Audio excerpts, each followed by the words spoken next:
So, okay. Yes, I think we can start. We can start now. So, can you see my presentation? Yes, sir. Yes, it is Yes, sir, we can visible. see. Okay, We okay, can see it is visible. okay. So, we'll start off.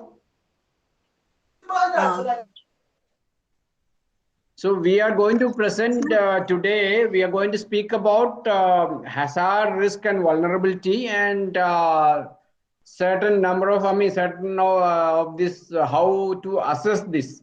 Okay. So I'm sure you must have gone through the materials. So first of all, when we have discussed about disaster management, the first session, we spoke about certain things like hazards, risk, vulnerability, capacity, and all. Those are the basic components. Now, today we are going to discuss further about hazards, how to identify hazards, and risk, and how we can go about doing the risk assessment, evaluation, and similarly vulnerability issues. So this we are trying to cover the 4 units in the next 2 hours. So we will discuss about that. We will try to make it as participatory as possible, so you also can involve yourself.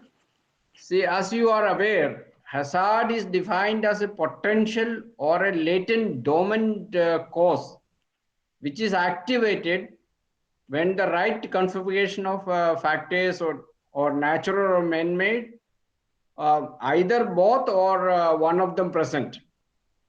So, for example, you must have heard about Bhopal gas tragedy.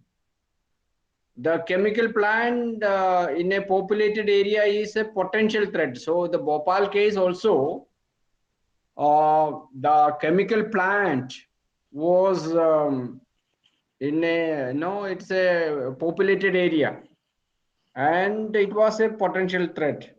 So when it has leaked and people were affected, and no, then it has become a disaster. So hazards are potential disasters. So the thing is, see, even in case of certain dams or things like that, there's a huge storage of water. So those are hazards for the people who are living around. So that is one of the issues. So understanding hazard is very, very important. No, so like a phenomena that pose a threat to people's structure or economic assets. So it can both be, it can either be man-made or natural. So it could be like if you are living in a like earthquake prone area. So if your houses are not built, those are potential hazards, as we have seen in many countries recently. So now these hazards can be classified. It can be classified based on a general criterion. So some of these hazards could be sudden onset. It immediately happens without much warning. Like this may include, as we have seen recently in no, Turkey and Syria, earthquake, or the Indian Ocean tsunami. So those are all sudden onset without much warning. Even the cyclones or sometimes the volcanoes or landslides. So these could be classified. So when we look at the hazards, we can look at one category of hazards which occur all of a sudden without much warning. Then apart from this, we also have slow onset hazards, like even droughts. Sometimes environmental degradation takes place. No, it takes a quite a lot of time. So even like water pollution, sometimes it takes time. So there are also slow onset, and one of the classic example of that is drought. So drought, we know if there is no sufficient precipitation, we know that it is going to be no drought year. So it takes time. So we get normally 2 to 3 months warning, or even desertification, deforestation, or pest infection. These sometimes these are all no desertification. For example, sometimes it takes quite a long time to appear. So these are also there, and there could be industrial or technological hazards also, like so many industries which are having no possibilities of explosion, fire, or even spillage. So there are also like sudden onset, slow onset, and industrial and technological hazards are also there. And there are also hazards which are like wars and civil strife, as is happening in Europe.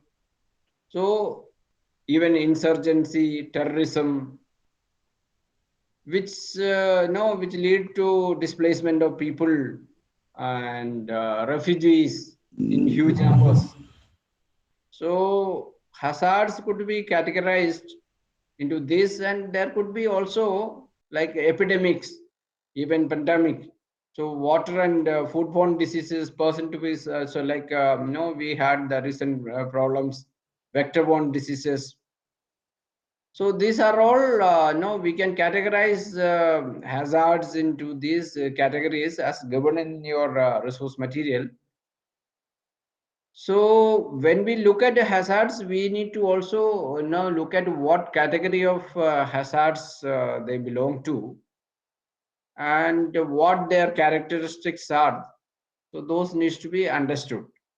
Then hazards could also be classified as direct or indirect. For example, earthquake hazard would lead to direct and indirect consequences. For example, ground shaking and other things are actually direct, but there could be indirect, like because of this earthquake, you may have a failure of a dam, or there could be some secondary disaster, no, from the industry. So there could be direct impact hazards and indirect impact. So those are also there. We can also look at hazards from that perspective. Then how do you identify hazards? We can identify hazards, through various data. No, the identification of hazards involve analysis of scientific data to trace the causal path of events leading to a disaster. So what are the causes which are creating this type of hazards? So that can be identified. You can also identify hazards through historical occurrences, and no, that can be done. Identification of chemicals causing water pollution, their source, impact of specific elements such as human health, how many people are getting affected, what are the impacts of these hazards, that can be identified. For example, floods which are caused by both natural and man-made factors. Man-made factors include bad land use. See, if you don't have proper land use, if you are building, creating infrastructure, critical infrastructure in the flood plains, that will be again another so you can identify those. And sometimes because of the lack of proper planning, and policy issues, so allowing people to build their houses or critical infrastructure in flood prone areas. So all this can increase the impact of hazards. Now, why do we want to do the hazard assessment. The purpose of hazard assessment basically is to specify the nature and behavior of the potential hazards and threats people face. So if you do the assessment, we are able to understand what is the nature of hazards. How frequently it may occur, what are the potential impacts on the people and the property. So those also could be understood. Then possibility of new hazards. So there could be because of the changes in climate or even changes in the construction pattern or developments, there could be new hazards. For example, if you have developed a dam in a particular area, so that could create a new hazard. Or if you have developed an industrial area in a particular area, which was not there earlier. So this also can create new hazards. The economic condition, because of so many reasons, sometimes because of COVID, it has worsened. So it can again create new hazards. Just I have told you about the industrialization. New industries have come up. Hazardous chemicals and their processes are there in these industries. So these new developments may create new hazards. Even for example, social unrest. In a particular community, there are conflicts and problems are there. So this may create new hazards. So this hazard identification assessment, it is a very dynamic process, and it has to be done on a regular interval.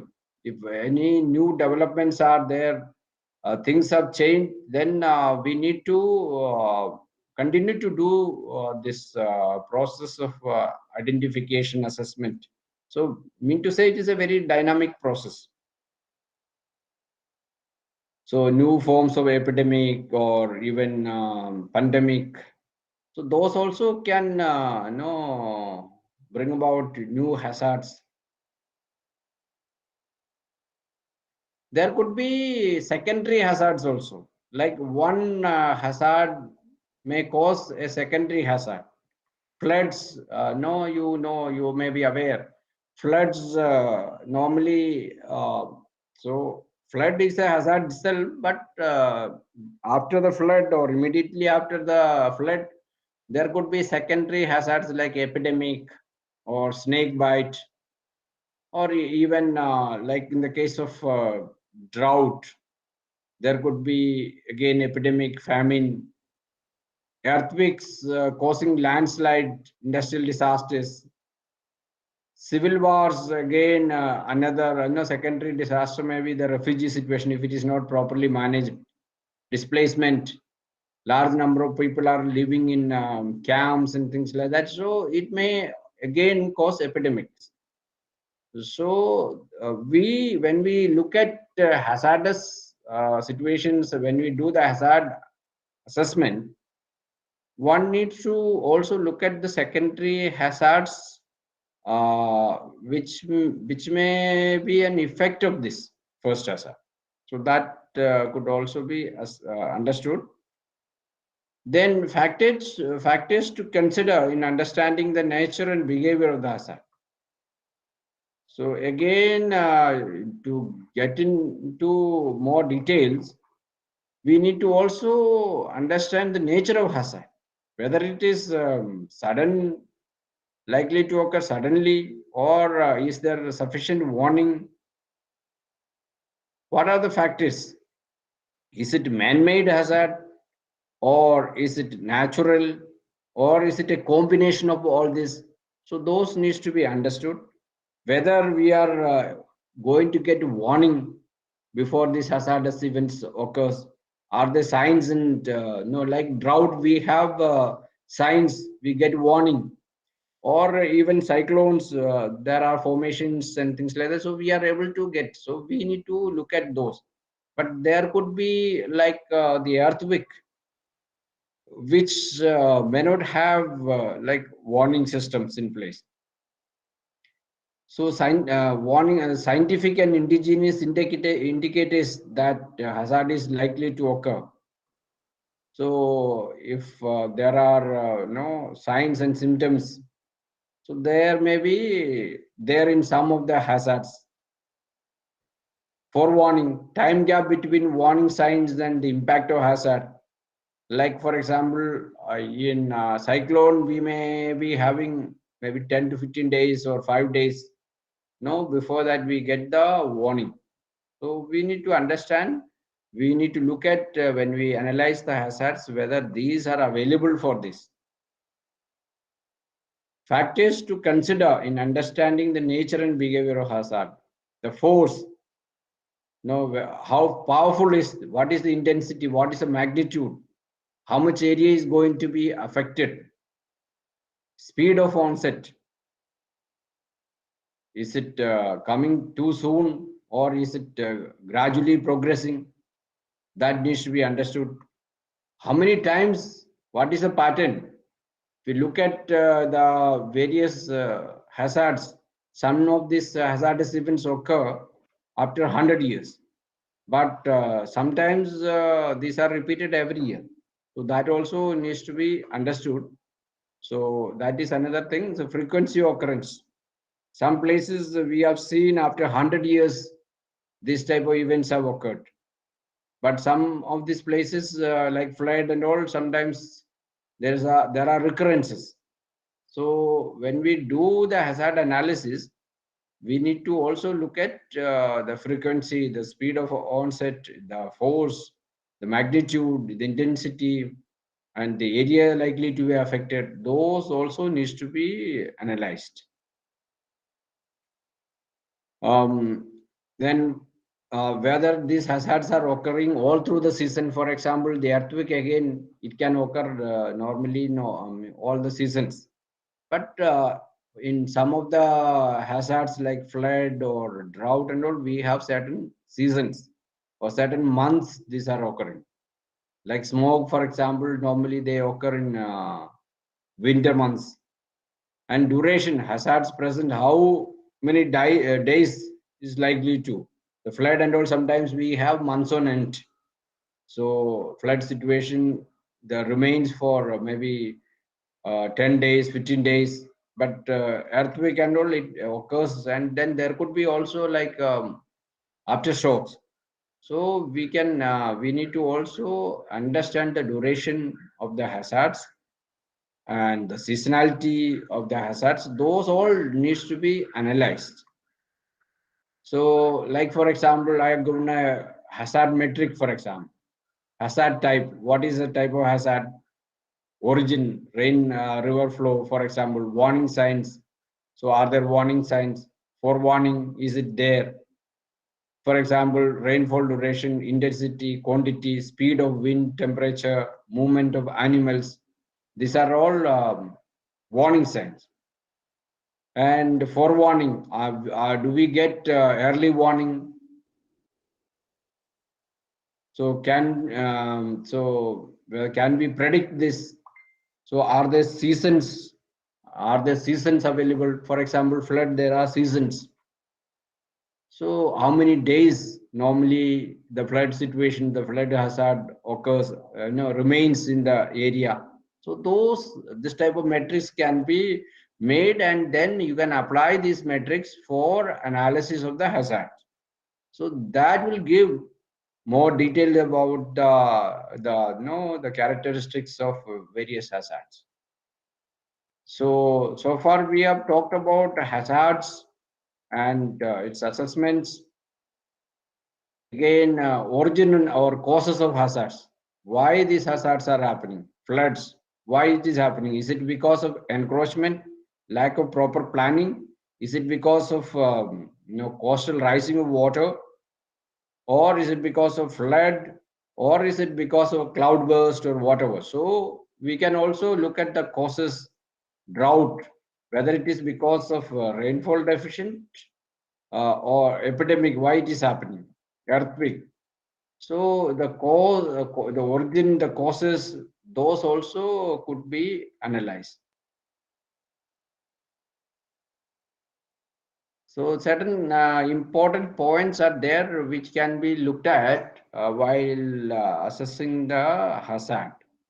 So we need to look at scientific data, the statistical data which is available.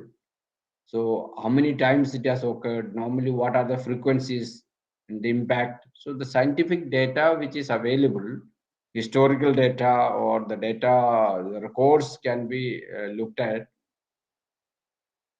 You can also look at approach other knowledgeable sources, maybe research persons or people who have experience. So how they, what are their experiences, how they were impacted. So that can also be another approach. Understand the various intensities of the same hazard. So sometimes for example, earthquake at the magnitude of 5 may have a different type of impact in consideration, maybe a higher one or a smaller one. So that needs to be understood. We can also look at those issues. So far we have spoken about hazards and hazard analysis and assessment issues. So if you have any question or anything to add, or no, we can maybe have a little input from you. You would like to ask anything? Anybody would like to add on?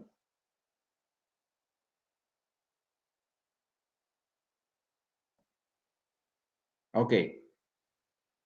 Is there anything you want to ask or share? Yeah, a quick question. Is hazard analysis similar or the same as hazard identification? The acid and hazard studies, is it similar or is the same? No, that, see, I talked about various ways of identifying the hazards. So, we have to look at various dimensions. When we do the analysis, assessment, we need to look at the various dimensions. The frequency, the intensity, the effect. So what is the characteristics of these hazards? Whether it is sudden onset, or is it like a slow onset, or is it coming under technological hazards, or is it coming under warfare or epidemics? So we need to look at, and then I spoke about the various, the metric also I spoken about. So you can have a look at all this, and of course, similar in the sense that you have to go in details. Mr. Joseph, I think you am I clear? Is Yeah, that yeah, you? sure, you're clear, sir. Thank you, sir. Okay. Thank you so much. Anybody, if nobody is adding any this thing, then we will continue with the other aspects. Like we have to look at one or two other components like risk and vulnerability and capacity issues. So and their anybody else would like to add on any experience you want to share, like regarding hazards or risk, the assessment of that? Okay. So fine. So we shall proceed with the other components.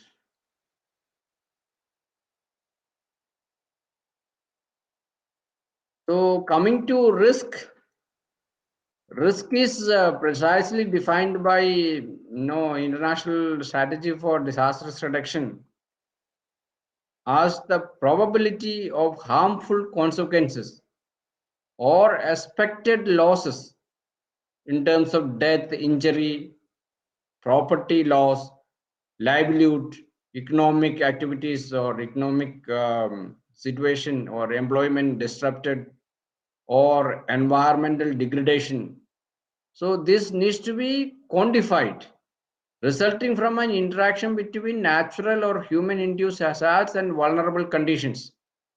So as I have already discussed in the initial stage, I said that disasters are resulting from the hazardous events and the vulnerable conditions. If there is an interaction between this, then it might lead to a disaster. So risk is defined. So the probability of harmful consequences or expected losses needs to be estimated. It can be in terms of death, injury, property loss, or even livelihood, or environmental degradation. Some of these are actually very difficult to quantify, like for example, environmental degradation. So we may have to apply so many factors. So it may not be that much possible to quantify all this. So some of this also can be, you may have a qualitative assessment also. Risk is a technical concept which is used by engineering and management specialists to arrive at an estimation of losses in the event of a disaster and the expected probability of its occurrence. So it is mainly used by engineering people and also management specialists to assess how much is the cost of a particular type of event, disaster event. It can be also estimated before, it can be assessed before an hazardous event or disaster situation.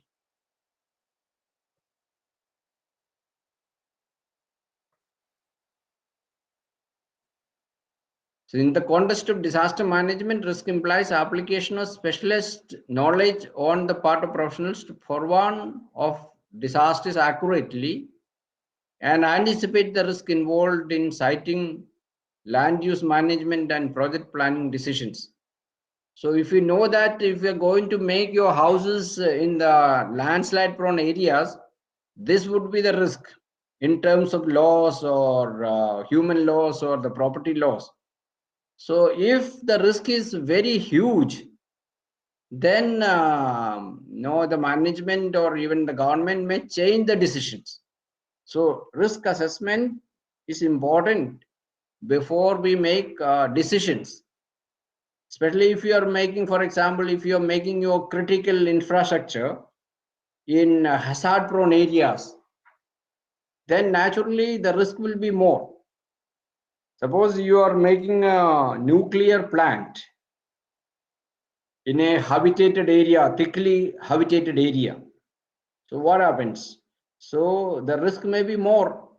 So sometimes the decision to site industries or this type of installations may be changed. Even, for example, the critical infrastructure, for example, your administrative buildings or hospitals, after assessing the risk, the hospital critical infrastructure may be changed to a safer place, less disaster or hazard prone places. So this is very much required for our development process also. So risk assessment should be part of this development process before we make decisions on developmental investments. So risk, there is a formula. Basically, risk is considered hazard into vulnerability. And nowadays, again, the capacity issue is also there. If you have more capacities and capabilities, you may be able to reduce the risk. Suppose you have systems, system for disaster response, timely response, or warning systems. Those are your capacities. So you may be able to reduce the disaster risk. So there is a risk is the sum total of hazard, vulnerability, and exposure. So there are three parameters which determine how much of risk is there for a particular person or a particular area. So these are hazards and the vulnerabilities of the people and the area. So as I have already discussed, every person is not equally affected by hazardous event.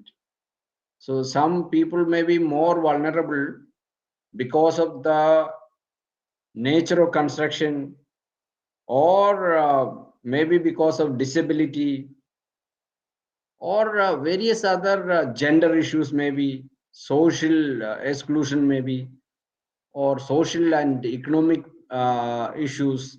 So those also vary. So the people's vulnerability varies. So we need to, when you do the risk assessment, we need to look at the hazards and the vulnerability issues, and how much of people and property are going to be exposed in case earthquake occurs. How much of area, if it occurs in a thickly populated area, the risk may be much more. So these three parameters, this is called a risk triangle, that needs to be also considered. Now, how do you identify the risk? Identification of risk is done by political representatives at policy level, executives and judiciary at government level. So this is normally done by the policy makers, and it needs to be empirically, we have to collect data for. Risk has to be empirically ascertained, for which subject arising due to cultural or ideological inclination needs to be kept out, the biases. So it has to be professionally assessed. Sometimes people who live in the floodplains or flood prone areas, they started living with this risk. They may not be able to recognize this as a risk. So the biases due to personal characteristics or culture or duration of staying in a particular place, those needs to be kept outside while we do the assessment. Risk assessment is a continuous process of articulation which needs to be undertaken periodically at every stage phases in a said activity or process. So again, this risk assessment needs to be carried out at a regular intervals.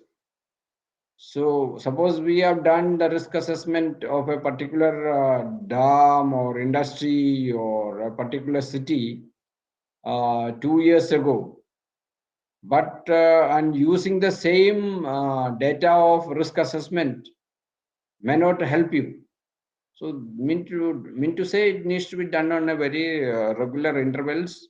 It's a continuous process, and it has to be integrated. Somebody should be there to do this, especially in the developmental departments. There should be some people. Suppose you are laying a railway line, the risk assessment needs to be done, and after laying also, if it is functional also, we need to do the risk assessment periodically. So risk can be systematically, or it can be like a cumulative total risk. So it can be there. And risk management, there are aspects of risk management. Risk management means in reducing the threat posed by known hazards while simultaneously accepting unmanageable risks and maximizing any related benefits. So sometimes we have to look at the acceptable risk. So we need to look at the threats posed by these hazards, and sometimes if it is unmanageable risk, then that needs to be accepted, and then precautions needs to be taken accordingly. If this particular project or program is going to benefit, again, I would like to give the example of if you are building a dam. So there could be risk, but if the benefits are outweighing the risk, so then we may go ahead with that. The process involves analyzing the risk, estimating potential effect, positive against negative, and determining its implication for planning. So risk um, management involves process of analyzing and estimating the potential effect.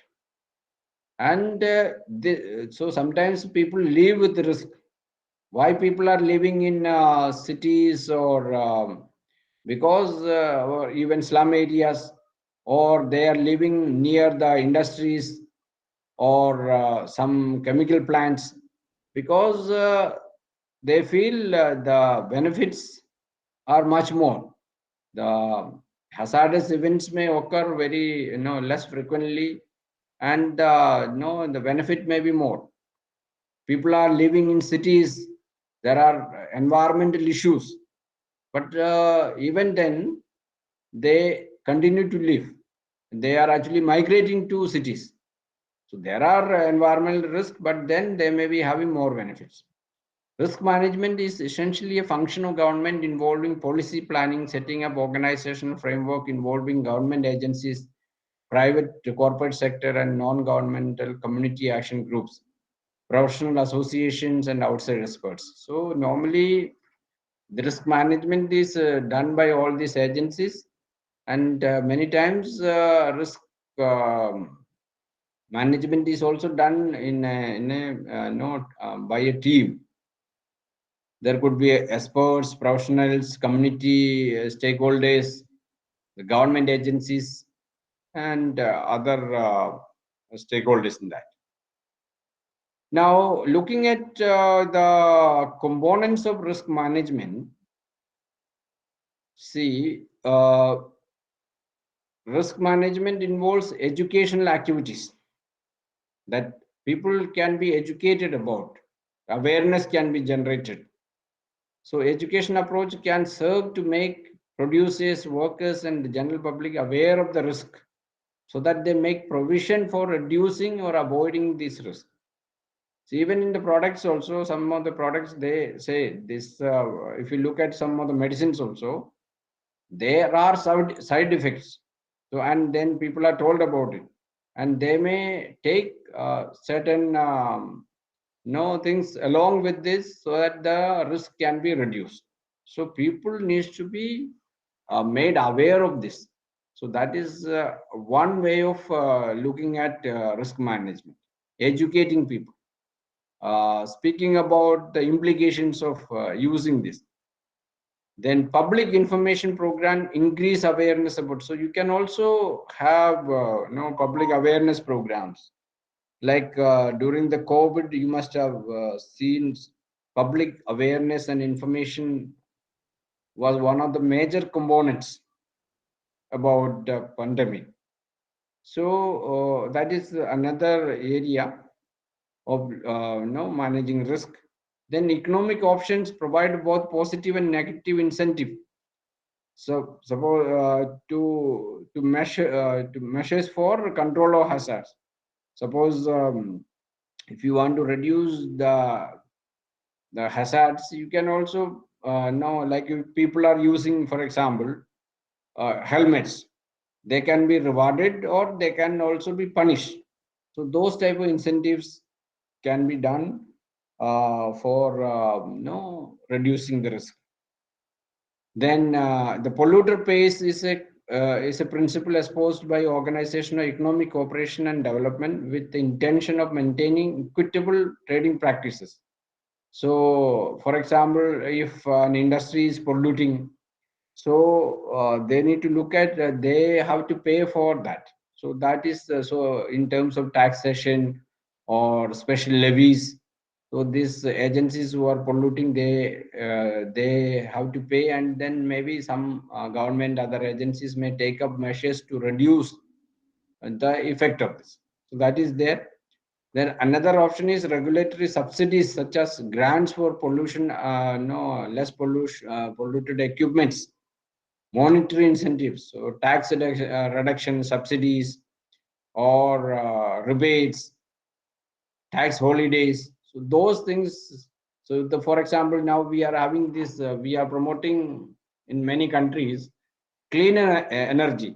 So we are looking at solar energy, and various governments are providing subsidies for setting up this. So this type of measures also are there to take care of the risk management. Risk management promotes coordination of function among diverse skills and disciplines and allows community to undertake risk management activities that have been considered the domain of engineering. So again, it is not risk management is not only the domain of the like engineers or professionals. We need to coordinate with various agencies, and we need to involve the communities. So that is another issue, and we have to work in coordination with the experts, and at the same time, the community involvement, the government involvement also needs to be ensured. Now, what are the steps in managing steps to risk management? What are the steps? We look at those components. Identify the stakeholder exposed or affecting the risk of the disaster. So, first of all, who are the people who or property which are going to be affected because of this disasters? So that needs to be identified. So again, if a particular disaster take place, so likely stakeholders who are going to be exposed, how many numbers are there, what are their situations, so those needs to be identified. Identify public and private property, social systems and environmental elements at risk.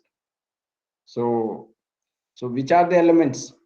How much of public property, private property, or even social infrastructure or education infrastructure are going to be affected?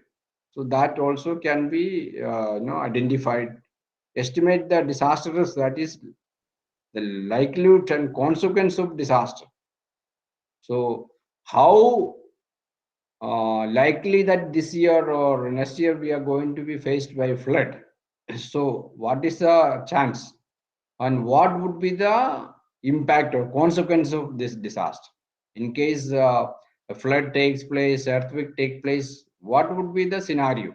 So that also can be estimated. Assess the acceptability of disaster risk. Now people who have been living in flood prone areas, they have no mostly accepted. If you look at the perception of the people regarding the acceptability, they say it is they accept this. People who are working in industries or high safety systems, or they accept the risk because they feel that the benefits are better. For example, if you are joining in army or any of these places, they know that the risk is there, but they are accepting this one because of whatever emotional reasons or attachment to the society or country, they are accepting. So we have to see how accepting the people's perception according to people, how much they are willing to accept, what is their general attitude about disaster risk. Define disaster risk and risk treatment strategies. So what strategy you have to, what are the strategies and methods we have to use for treatment of disasters? For example, accident um, risk can be, we can take up various measures like helmet or seat belt or proper designing or roads. So those are strategies. Monitor and review disaster risk and effectiveness of risk treatment. Suppose you have noticed that one of the roads which are not properly aligned, which is creating accidents on a regular basis. And if you are taken up, maybe you have properly aligned this road and straightened up, or you have created warning systems and all by the side of the road, and you have done this risk treatment strategies. So once it is done, it needs to be monitored, and you have to see whether this particular intervention you have taken up, has it helped to reduce the risk that needs to be done. So it is not that it may be sometimes in the initial stages it may be effective, but it needs to be continuous to be relevant. And then we need to take up actions which are remedial. Communication between the community and risk management agencies. So again, that coordination, involvement, so that again needs to be done. Suppose you have you have established these warning systems. So this again needs to be communicated to the people, and people's involvement needs to be ensured, so that these warning systems are understood and passed on to the likely affected people. So that is another major issue. So elements at risk. So in case of any hazardous events, we need to also look at which are the elements likely to be affected. Suppose in case of a flood, if your critical infrastructure is going to be affected, then the risk may be very high. So everything located in, for example, in the flood, everything located in the floodplains or tsunami areas, crops, livelihood, machinery, equipment, infrastructure, weak buildings, they may be affected. Again, if there are factories or other establishments or critical infrastructure like the hospitals or social infrastructure, so we need to assess, because of this hazardous event, which are the elements at risk. If the capital of a country is going to be affected, because it is an element which is likely to be affected because of certain hazards. So again, it is it may create if you when you quantify the risk may be much more. Earthquakes, for example, weak buildings and occupants, machinery and their equipment, infrastructure, livestock, content of weak buildings. So all this may be affected. So these are the elements at risk.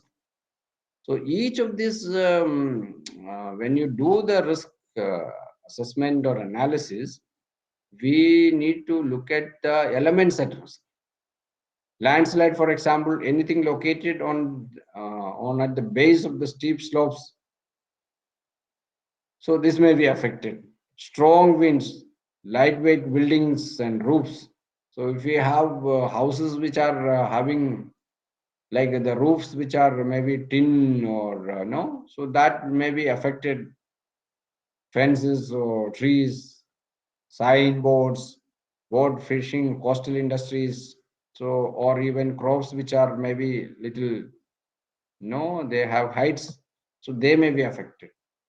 So understanding the elements which are likely to be affected, that is another major issue. Then technological disasters, so buildings, equipment, infrastructure, crop, livelihood, sometimes the people who are working there, so they or many of these technological disasters, there are normally large number of settlements, so they may be affected. So we need to look at the elements at risk. That is another issue. Then risk assessment and evaluation.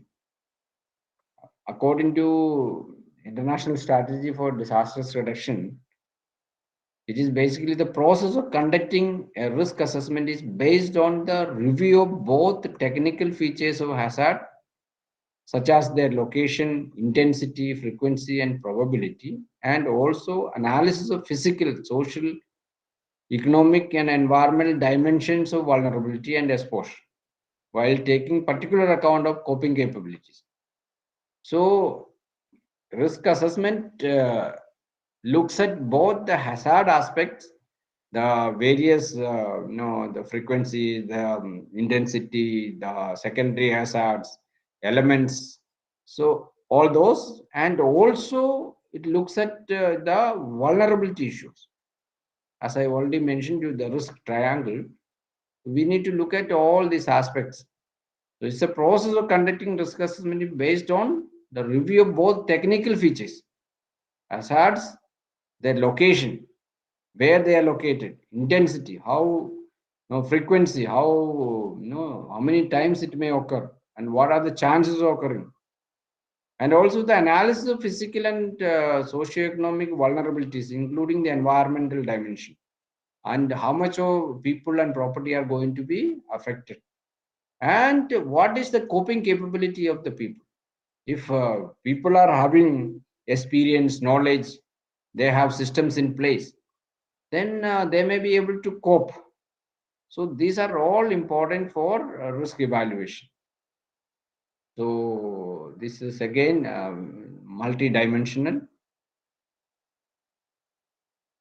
Risk evaluation entails assessment of proposed risk reduction measures from the point of view of cost effectiveness. Suppose you are going to build levees or flood walls, and it is going to cost a huge amount. So sometimes it is better to relocate the people. So depending on suppose the number of people, the infrastructure is limited. Instead of going for this type of flood walls or levees, the decision may be taken to relocate the people. So risk evaluation entailed assessment of proposed risk reduction measures from the point of view of the cost involved. Efficiency is examined by means of cost-benefit comparison, which imply assessing benefits procured or expected to be procured from a measure against cost likely to be incurred. So cost-benefit analysis needs to be done for risk reduction measures, and if it is viable and cost-effective, then the people make decisions for it. So this is there. I think at this point, if any question, anything you want to share?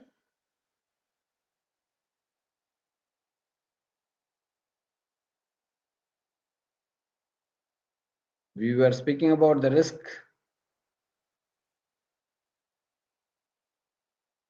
You want to add? You have any experience which you would like to share regarding risk and assessment issues?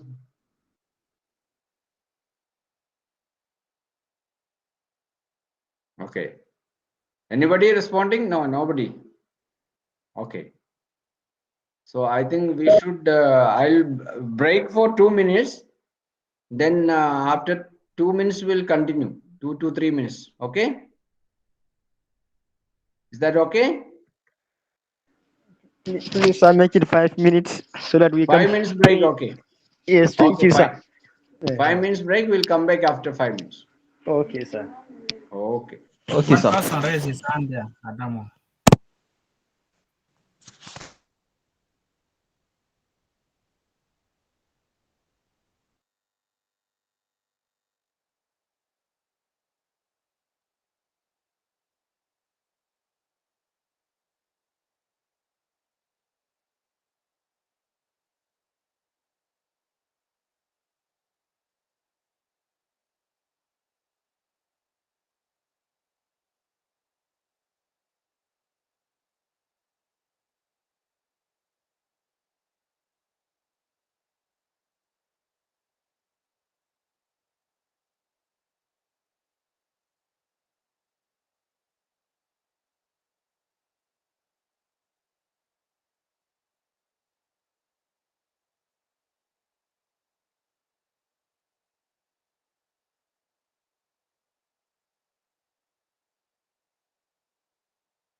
Hello. All are back. Shall we resume? Hello. Yes. Shall we continue? Yes, yes. Yeah, Okay, I okay. think we can continue. Okay. So we were speaking about risk issues, and we spoke about the risk evaluation issues. We also spoke about the cost effectiveness. Then decision may be taken. So there are also risk assessment techniques are also there. There are a number of techniques which are some of these are quantitative risk assessment, qualitative risk assessment. So there are various techniques and methods are there. Using say one standard method measuring risk is to count all the people exposed to a particular risk, divide the number by the number of people who have actually been experienced the hazard over a definite period of time. So that method is there. How many are exposed and how many are likely, normally, so it can be divided and then you will be able to understand what is the risk.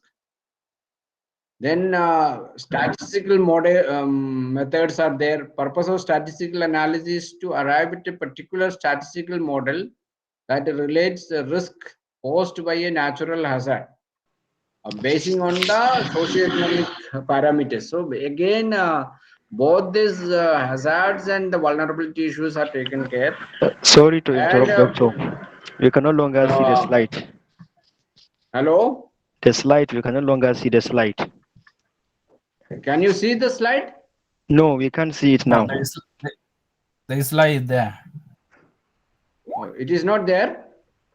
Yes, it's No. not there. Yeah, it is now disappear. Is it visible now? Yes, it's visible Yes. now. Yes, Thank you. Okay. Okay. So sorry. So there are various methods. Then effect models, for example, risk assessment technique. There are many excellent analytical systems in use for the identification of potential and actual hardware, such as the fault tree analysis.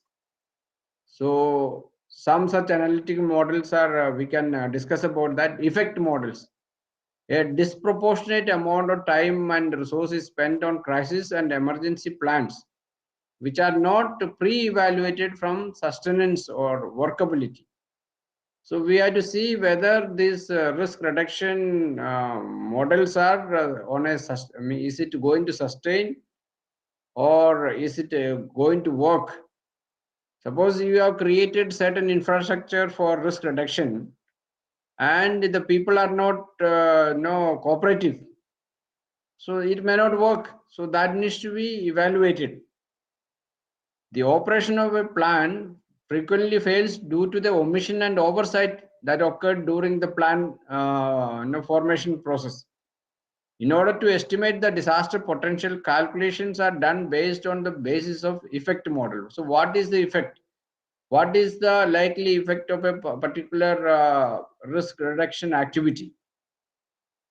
What we spoke about, the educational model or awareness model, involvement model, and so many models. So we need to assess as to what is the likely effect of this.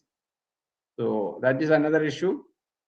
Then there's a quotient method for industrial and chemical units. Currently, for pesticides, the quotient method of ecological risk assessment is used. This method compares the predicted expected or measured environmental concentration with a measurement test and testant point or any case of this risk reduction issues. So that is used in industries. Risk assessment techniques, there are also like hazard and operationability studies. So it has been done by, initiated by these chemical industries. This technique emphasizes process improvement in that the process is studied in relation to design specification to dictate whatever, if any, deviations might have occurred. So certain industries have started functioning, and they are using these equipments, and also any deviations from the original has occurred or not, that is studied. And if these deviations are occurred, those are what are the remedial measures they need to do. So that is studied under this. Analysis brings to light the structural improvement that might be needed. So they may change the structure, the specification. So these studies are done especially in industries like mechanical industries or industries which are hazardous. So the processes are studied, and whether there are any changes which have occurred because of the wear and tear or the functioning. So that is analyzed, and remedial measures are taken up. So analysis brings to light the structural improvements that are required. So another strategy for risk reduction is again disaster management planning. So no, we also, I think initial stages we spoke about this issue, disaster management planning. If you plan, and if you have a plan in place, so we know we are able to put things in place like structures or resources, awareness, or systems in place. So that will again reduce the, we can through this planning process, and if the plans are properly implemented, so and the plans are made through a participatory process, so definitely we can reduce the disasters. So in many countries we have the legal requirement to have disaster management plans at various levels. Like for example, in some of our countries here, we have this national disaster management plan, then this provincial state disaster management plan, then district level disaster management plans, and the plans at maybe at the local level through, I mean, at the local self government, that at the community level or at the city level. So these are there, and these plans are again made periodically, and I mean these are revised also. And in the process of making plans, various stakeholders are also involved. So if you have disaster management plans in place, and if these are systematically implemented, then no, this could be another way of reducing the disasters.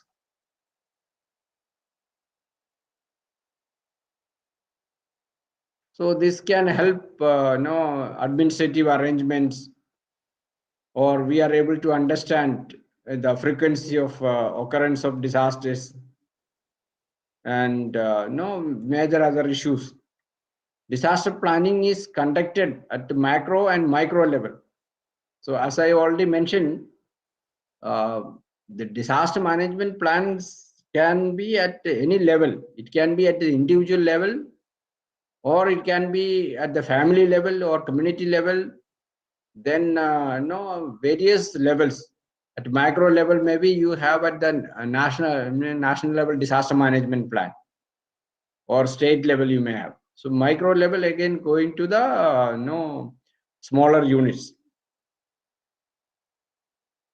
Strategies for, again it continues, disaster risk reduction by information and education. Again, one of the methods of reducing disaster risk is through education, through creating proper culture among the people, telling people about the do's and don'ts, the type of behavior which is expected. So that can be, so this type of safety culture can be developed through proper information, education, and communication methods. Sometimes we can also look at risk reduction through livelihood concerns. So if agriculture is going to be affected, So you may look at, suppose there are pest attacks in a particular, like crop. So you may look at an alternative crop which may not be so sensitive to this type of attacks. And when you do risk reduction, again, stakeholder participation is very much required. So participation of the various, so again, first of all, we need to identify which are those stakeholders. So those stakeholders needs to be involved in the risk reduction activities. And again, there are possibilities of risk transfer and risk sharing the risk. See, many times what is happening is that many of these risk analysis and assessments are not shared with the people or the various stakeholders. As seen a number of times, various industries and various levels, there are plans made and these are kept in the shelf, and these are not shared with the stakeholders. So risk assessment and this needs to be shared. And the second issue is risk transfer. Risk transfer is done through insurance. No, once you insure against like maybe various type of hazardous events, so you are you are transferring this risk to the third party. So that is another option no, to do the risk reduction. If you have insurances, no, health insurance or even property insurance, house insurance, crop insurance. So through these methods, in case some disaster risk take place, these are covered under this. So the people's recovery and no, resilience will be more. So as such, risk will be reduced. And we can also take up risk reduction through disaster preventive actions. So how do you do this? If like for example, in many countries there are no zero tolerance to man-made disasters.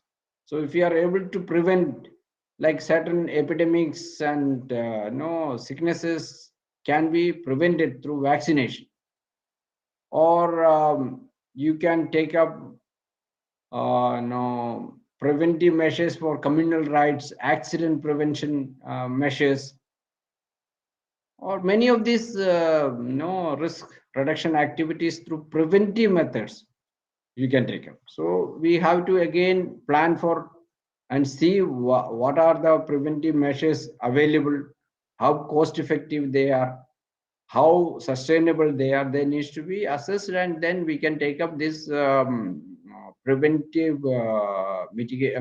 preventive measures. So that will again, of course, reduce the disaster risk.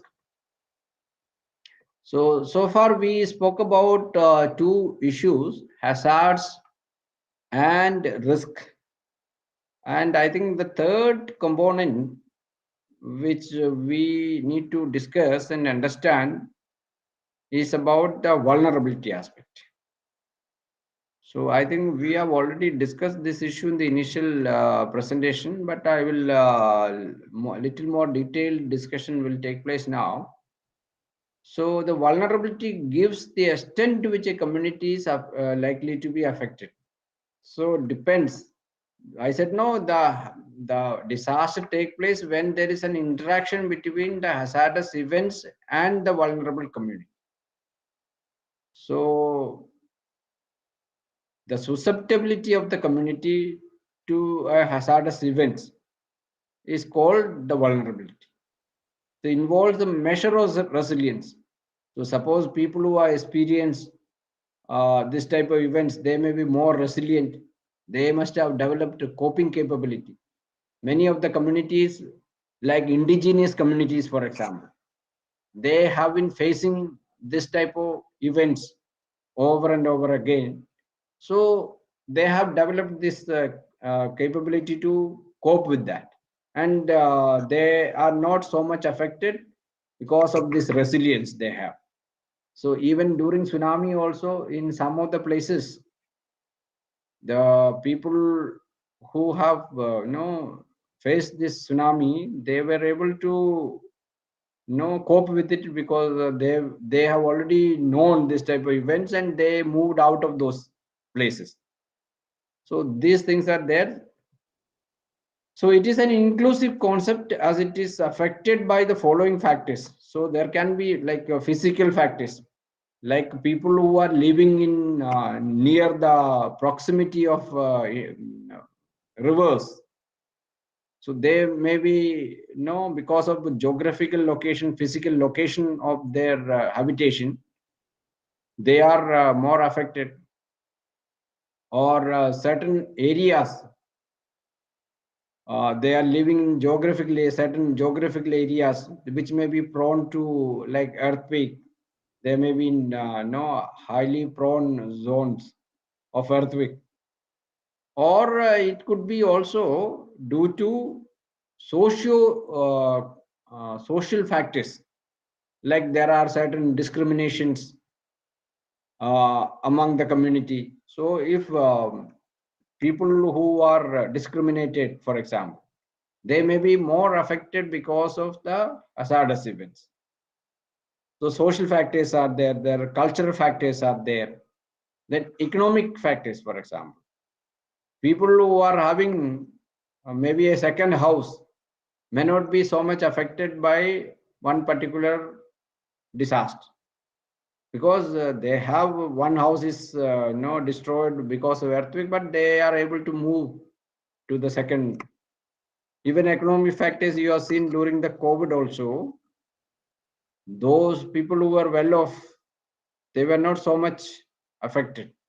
So it could be at the national level or regional level or even the community level. Again, another factor which determines the vulnerability is that of the administrative factors. If the government and agencies are corrupted, for example, and a disaster take place in that area, so again the people or the area may be more affected. If the administrative leadership is very strong and determined, then they may not be so much vulnerable. So it happens many of the countries or states, wherever there are strong leaderships and government systems are in place, then they are not so much vulnerable. So again, just to sum up, the extent which a community or structure or service or geographical area is likely to be damaged or disrupted by the impact of a particular hazard on account of the nature, construction, and proximity to hazardous terrain. So this is the vulnerability issue. And how do you identify the vulnerabilities? So is constituents of vulnerability, fragility, weakness of the system, owing to physical characteristics, like I spoke about the physical characteristics of the building or proximity to certain hazardous conditions or ecological systems. If the system is not balanced, for example, stability, which is stability which is disturbed by the events such as disasters, and so restoring balance means correcting the distortions. So stability is another factor. Resilience of the community. So in many of the researches have shown, we need to build up the coping capability and resilience of the community. So the people's capability to manage this type of events needs to be improved. So that we need to work on that. So that again is another factor. If people are more resilient, experienced, then the vulnerability may not be so much. Extent of alteration in situations of disasters due to outside pressures. So there could be external pressures like political pressure or community pressures.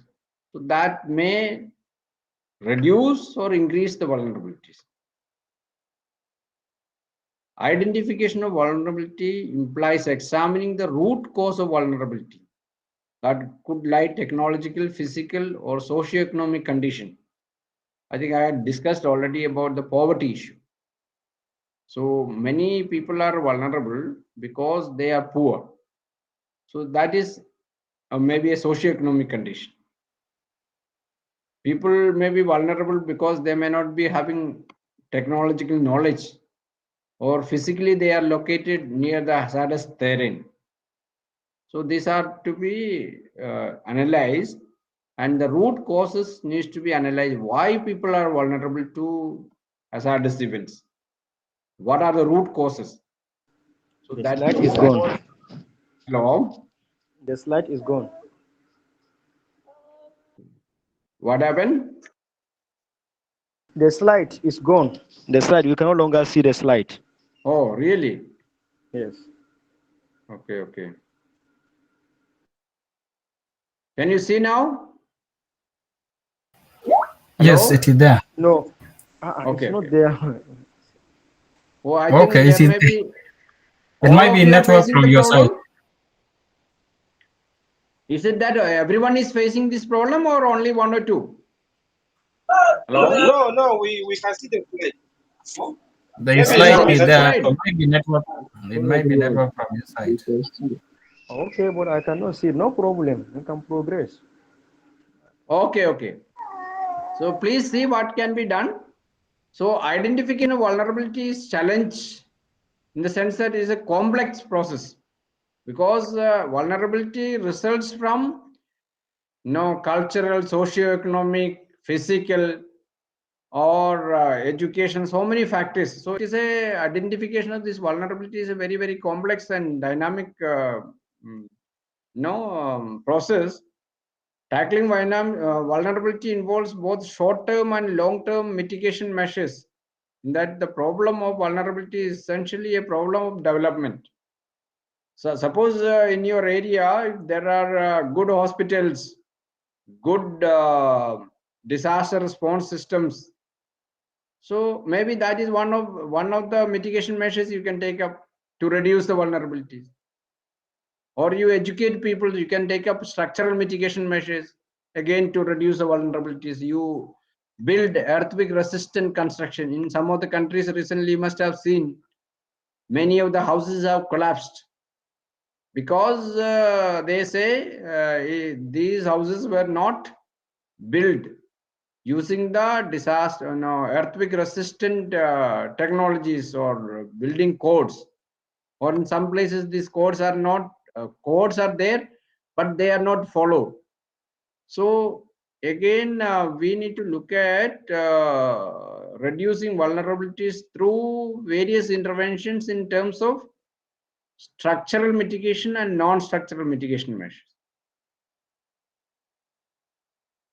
depending on the hazard profile. So again, this interaction I think we have already discussed. Though disaster is the interface between natural hazards and vulnerable conditions. So this type of hazards, the root causes are there, dynamic pressures are there, unsafe conditions are there.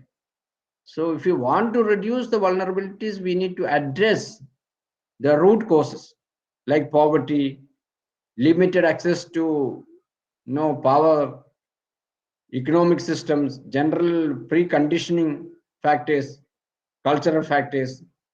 So those, suppose there are child marriages or social evils are there. So there may be root causes of vulnerabilities. So we need to address those. Lack of institutions. So maybe we don't have like a medical response system or communication system in place. So those institutional, the lack of training or systems. So all this can again increase the vulnerabilities. So like population, urbanization, or environmental degradation. So all this can increase. So we need to work on this on a systematic basis to reduce the vulnerabilities or even the fragile conditions. So we need to address these issues to systematically reduce the vulnerabilities. Now, how do you do the vulnerability assessment? Is a subset of risk assessment, as I already mentioned. Actually, hazard analysis and vulnerability analysis are also part of the risk assessment. So we need to look at this, which analyze differential vulnerability of communities in different areas of disaster impact, such as increasing or decreasing risk. So if you are living very close proximity to, for example, an industrial area which is using very major hazardous chemicals, the people who are living very close proximity to these areas may be much more vulnerable. So those communities needs to be identified. So what are the factors we need to look at while doing the vulnerability assessment? Development of an integrated perspective, taking into account socio-cultural, developmental, ecological perspective to develop a comprehensive framework. So for disaster mitigation, vulnerability reduction, we need to look at all these factors, socio-economic factors, poverty, education, all those needs to be looked at. So as per the IPC report, the study of vulnerability of human and natural system to climate change variability and of their ability to adapt to change in climate hazards is a relative new field of research that brings together experts. So these things actually, all this vulnerability analysis brings in multi sectoral people, multi specialities. So we need to have an integrated framework for doing this vulnerability analysis, and we need to look at various adaptation measures, and both natural and man-made factors contribute to vulnerabilities. So whether it is the natural factors like the occurrence of various hazards, or even the physical conditions of the people, disabilities, for example, or gender, for example. Some places, one of the gender is considered as a weaker gender. So that may contribute, locality may contribute, or the culture may contribute to vulnerability in both ways. So what are the factors which are affecting these vulnerabilities? Population displacement. It is a cause and consequence. Cause issues related to natural disasters. People are displaced because of this. Sometimes because of development also people are displaced. So both way. And large scale displacement of population from affected areas. Suppose you are developing certain projects, and large number of people are as a result of this development process, people are again displaced. Urbanization, which I already mentioned above, urbanization, because more people are living in a limited area, and in case of natural disasters or other disasters, large number of people are going to be affected, and they don't have the basic, many places they don't have the basic facilities also, and people are crowded and facilities are less. So this urbanization many times brings in, it adds to the vulnerabilities. Like you have the informal settlements like the slums. So they are living in unsafe conditions. And in many of the places, again, this cultural or even caste and class conflict, social segments which are they are not in the mainstream. So these are all actually attributing or affecting the vulnerability of the people. Sometimes globalization, it could be one of the sometimes it adds to vulnerability, sometimes of course it reduces also. Vulnerability arises from poverty, discrimination, lack of democratic functioning, unsafe living conditions, unhealthy environments. So as I mentioned, gender is another issue. Vulnerability due to gender is a result of accretion of unfair social practices over time, which has caused disempowerment of women in socio-economic and political spheres. They are not sharing the power. So they are not able to make decisions. They are not having the land right, for example. The houses or the property are many places they are registered and maybe registered with the men flock. So this all causes so as such there is the women may be considered no they because of this gender they may be considered as weaker gender, and this adds to their vulnerabilities. Gender inequality in social, economic, and political spheres has resulted in vast difference between men and women in emergency situations, like household decisions about use of relief assets. We are giving the assets to the family, but again, who is deciding how it will be used? I've seen many places people know the men flock get the relief, and the particular person was having a habit of alcoholism. So these relief materials were sold to purchase this type of products. So these are issues.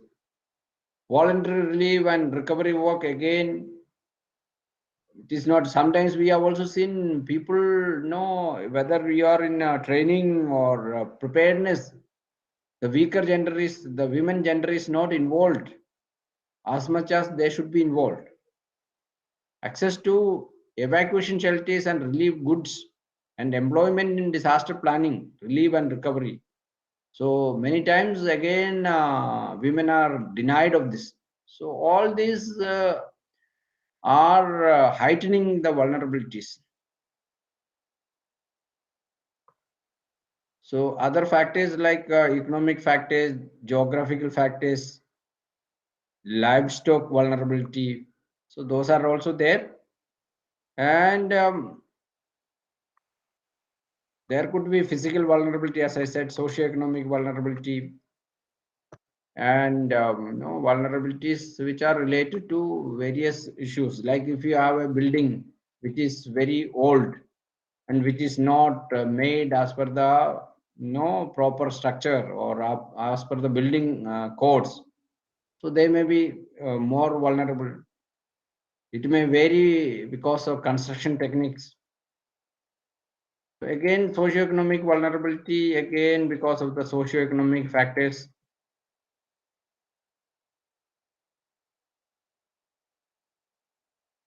So vulnerability assessment is a set of prevailing or consequential conditions which adversely affect people's ability to prevent, mitigate, prepare for, and respond to hazardous events. Identifying what elements at risk, what are the root causes, these are important. And another issue we need to look at is the capacity issues. So if you have better capabilities, resilience, and coping capabilities, we will be able to reduce the risk. So what are the resources we have in terms of preventive measures or even response system, preparedness systems? Those needs to be assessed, and these capacities can be of various kind, like physical, like you have the cash, the land, the food, those are all physical. Then there are social network, community leadership, extended family support, the cycles of support which are available. Like as a normal person, we have various cycles of support. For primary cycle of support, then secondary cycle of support. Primary cycle of support is basically the family support. Then secondary cycle of support is the extended family support, and the community support is again the third cycle of support we have. So if you need to assess and see whether you have all these networks and these support systems are there or not. So these are also capacities. and then some places the attitudes. Though it is not only physical, material, or even social, but even the attitude, the capabilities, the power sharing, all these are also resources. The linkages between the power centers, the government, no, so those are also resources.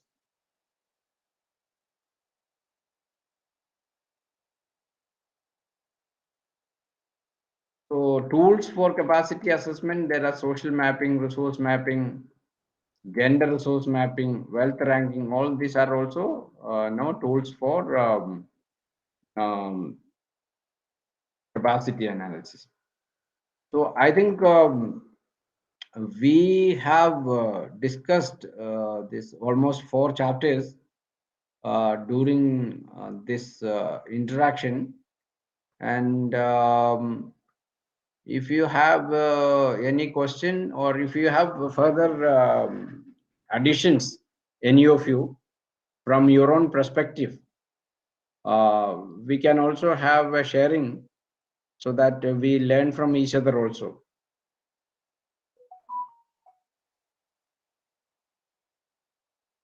Okay. So anything you want to share? Any of you?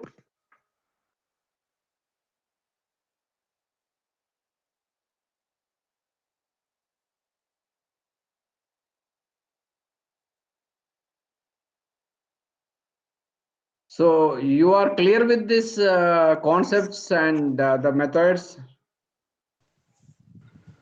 Yes, sir, we are clear.